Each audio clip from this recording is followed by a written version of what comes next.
हा red card हे साधारण महाराष्ट्रात सगळ्या ठिकाणी सारखंच दिसलंय. म्हणजे मी सांगितलं ना 37 शहरात तहसीलमध्ये मी जाऊन आलो तर अंदाजे 1 लाख त्याचं टार्गेट असायचं. हे मोडच ऑपरेंडी आहे सगळ्या ठिकाणी. अर्ज सारखा, वकील सारखा, एफिडेव्हिट सारखे सगळेच. तर याच्यात वकील, एजंट, तहसीलदार कार्यालय आणि त्यांचा हँडलर म्हणजे ते जे बांगलादेशी किंवा जे कोणी असेल ते, आता त्यात वेगवेगळ्या ठिकाणी समजा 25 ते 40,000 पण अर्धे समजून घ्या. सरकारी अधिकाऱ्यांमध्ये अर्धे आणि अर्धे एजंट, हँडलर, वकील. आणि एक गोष्ट परत सांगतो, महाराष्ट्रात त्या 4-5 महिन्यात 2 लाख अर्ज, त्यातना 1,23,000 प्रमाणपत्र दिले गेले. 19,000 मंजुरी देण्यात आली होती पण दिले नव्हते म्हणून त्यांना स्थगिती दिली. 2 लाख लोक, 200 कोटी रुपये. आणि मी आपल्याला एक महत्वाची माहिती देतोय की हे जे 200 कोटी खर्च झाले आहे हे मोडस ऑपरेंडी हे मालेगावचं नाही आहे. मालेगावमध्ये सुरुवात झाली, याच्या मागे कोणतरी रॅकेट गँग आहे आणि हा पैशातला काही पैसा तो मालेगावमध्ये तो मी वोट जिहाद फंडिंग घोटाळा काढला होता त्यातले काही कोटी रुपये या योजनेत पण वापरण्यात आले आहे. पैसा विशेषतः कुठल्या देशातून येतो असं मला वाटतं. आता हात आपल्याला लक्षात आलाय की जो मालेगावचा जो फंडिंग घोटाळा काढला होता तो आता 2200 कोटीचा झाला. आता ईडीने, कारण या सगळ्यांमध्ये सरकारी तपास यंत्रणांनी ईडीला इनिशिएटिव्ह घ्यायचा अधिकार दिले होते. तर ईडीने जे दुसरी कंप्लेंट फाईल केली आहे त्यात 389 कोटी रुपये 389 करोड रुपीज सिराज मोहम्मद आणि ह्या लोकांनी अशा प्रकारच्या ऍक्टिव्हिटीसाठी वापरले असं स्पष्ट उल्लेख केला आहे. 100 कोटी रुपयाची जमिनी घेण्यात आल्या आहे. त्यात दुसरे 2 नावं आलेली आहेत. नंदुरबार जिल्ह्यात मोठ्या प्रमाणात आहे. यांच्यावरती देशद्रोहासारखे गुन्हे यामध्ये दाखल होऊ शकतात. शासन म्हणून आपलं सरकार आहे, आपण काय नाही, यांच्यावर चौकशी गुन्हे दाखल झालेत. आणखी जसं जसं मी तर आता आग्रह केलाय की रेस्टिंग ऑफिसर फुल्ली इन्व्हॉल्व आहे मालेगावचा, तसं महापालिका अधिकारी इन्व्हॉल्व आहेत. यांच्यावर पण कारवाई झालीच पाहिजे माझा आग्रह आहे. तोच आणि फक्त इथले नाही, दुसऱ्या ठिकाणचे पण तहसीलदार हे रितसर आहेत. 1 लाख रुपये रेट चालत होता. त्या 1 लाखमध्ये काही तहसील कार्यालय आहेत, काही एजंट, काही वर्तमानपत्र म्हणजे जाहिरात द्यावी लागते आणि काही वकील असं वाटप होत होतं. ही कॉमन. आणि हे जर हा जो घडला ना गुन्हा, हा म्हणजे गुन्हा नाही हा प्रकार, ते मराठवाडा आणि पश्चिम विदर्भात 54 शहर आहेत जिथे 1000 पेक्षा जास्त अर्ज आले. तर 54 पैकी 52 हे विदर्भ आणि मराठवाडा. फक्त 2, एक मालेगाव आहे आणि एक शिरपूर आहे. पण शिरपूरमध्ये जास्त जन्म प्रमाणपत्र आदिवासींना दिले गेले.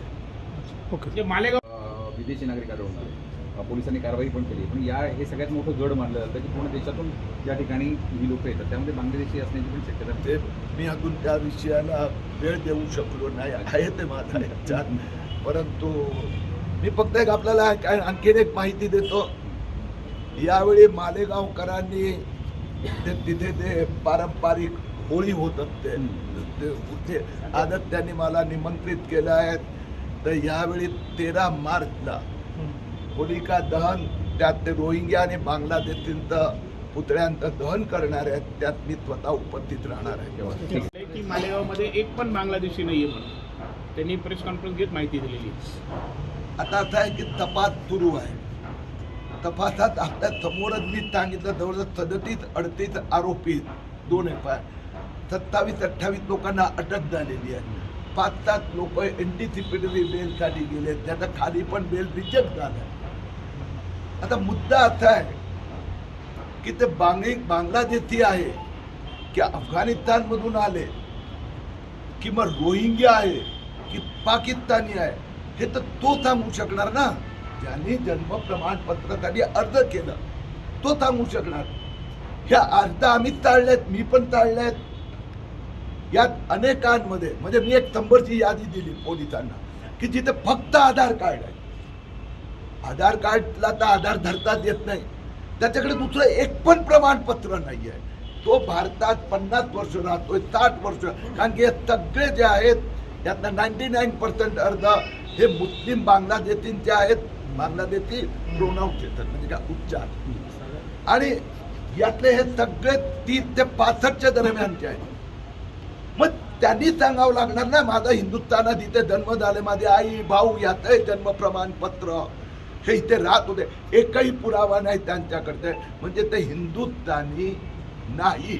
आता कुठले आहेत? पाकिस्तानी आहे, बांगलादेशी आहे, अफगाणी. माझ्या देशात हे चालणार नाही. साहेब, एक प्रमाणपत्र रद्द झाले आणि त्याबाबतची काय कारवाई करणार? एक आणखीन मोठा घोटाळा मालेगावमध्ये बाहेर आला. या जन्म प्रमाणपत्र तर ते कायदा 2023 मध्ये सुधारणा झाली.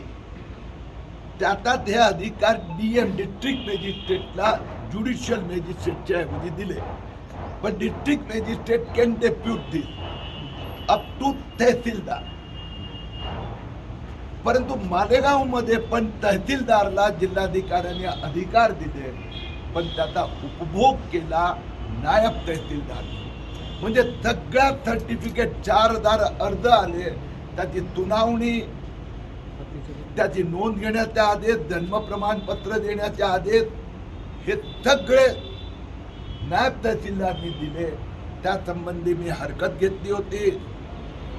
काही रिटायर्ड जजचा लिगल एक्सपर्टचे ओपिनियन सरकारला दिले होते. मुख्य सचिवांकडे तक्रार केली होती. परवा मालेगाव तहसीलदारनी, नायब तहसीलदारनी जे 2009 ते 19 जन्म प्रमाणपत्र दिले होते ते रद्द करण्याचे आदेश दिले आहेत.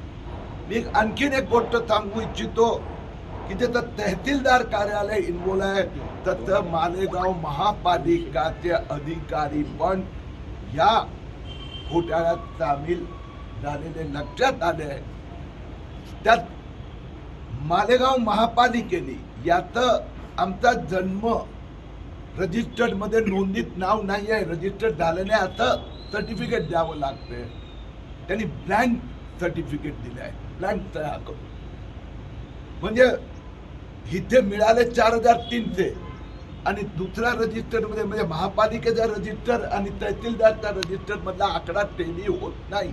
400चा फरक आढळतोय. म्हणून मालेगाव महापालिकेचा या प्रकरणाची पण चौकशी करावी अशी मी मुख्यमंत्री यांना विनंती केली आहे.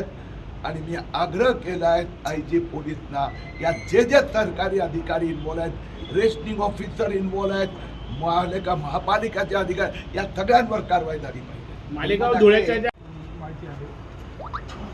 आज एक आणखीन दुसरा असाच एक आर्थिक घोटाळा, यासाठी कळवण पोलीस स्टेशन येथे मी तक्रार दाखल केली आहे.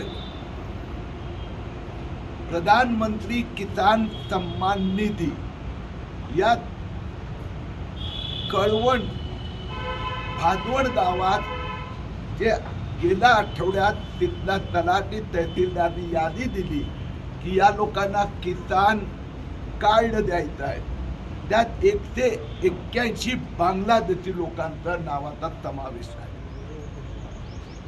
आणि त्याचा गेले 8-10 दिवस मी स्वतः चौकशी पाठपुरावा करत होतो. तर काही हप्ते सुरुवातीचे गेले त्यांच्या खात्यात, पण त्यांची नावं अजून रद्द करण्यात आली नाही आहे. 48 तासाचा आत गुन्हा दाखल होणार. या चौकशी केली तर असंही लक्षात आलं की यातले बँक अकाउंट हे बांगलादेश बॉर्डरवरचा पश्चिम बंगालच्या काय शहरातले मालदा, 24 परगणा या भागातले आहेत. यातही चौकशी करण्याचं मला IG साहेबांनी आश्वासन दिलं आहे.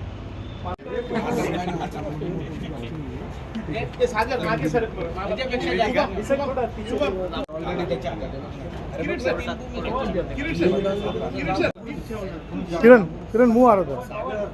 अरे यार झूम कर ना, थोडं झूम केला भाई. अरे सागर तुझं शोल्डर येते. किरीट सर थोड़ा सर इधर हो जाइए थोड़ा इधर किरीट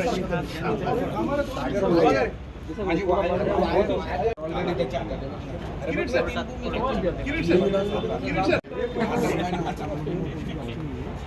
ये सागर आगे सर देखील बांगलादेशी आढळून आलेले आहेत आणि धक्कादायक बाब म्हणजे त्यांच्याकडे 2 ठिकाणची आधार कार्ड मिळून आलेली आहे. एकूणच हे व्याप्ती बघता वेगवेगळ्या क्षेत्रांमध्ये ही लोक दिसून येत आहेत. हे जे निरीक्षण जे आहेत ते सांगायला खेद वाटतं, दुःख होतंय, परंतु अनेक ठिकाणी मुंबई MMR रिजनमध्ये, मुंबई महानगर परिसरात, मग मीरा रोड असो, ठाणे असो, नवी मुंबई असो, कदाचित गरिबीमुळे असेल की बांगलादेशी महिला हे शारीरिक व्यवसाय जे काही त्याला आपण म्हणतो त्यात मोठ्या प्रमाणात आढळत आहे. डान्स बारमध्ये पण ठाण्याच्या हो, म्हणजे हे सगळी अति ॲक्टिव्हिटी महिलांसंबंधी जास्त बोलणं योग्य नाही, परंतु असा प्रकारच्या ॲक्टिव्हिटीमध्ये कदाचित गरिबीमुळे असेल, कदाचित दडपणामुळे असेल आणि बांधकाम मजदूर, हे दोन्ही ठिकाणी पुरुष बांधकाम मजदूर आणि स्त्री आहे, पण ही वास्तविकता आहे.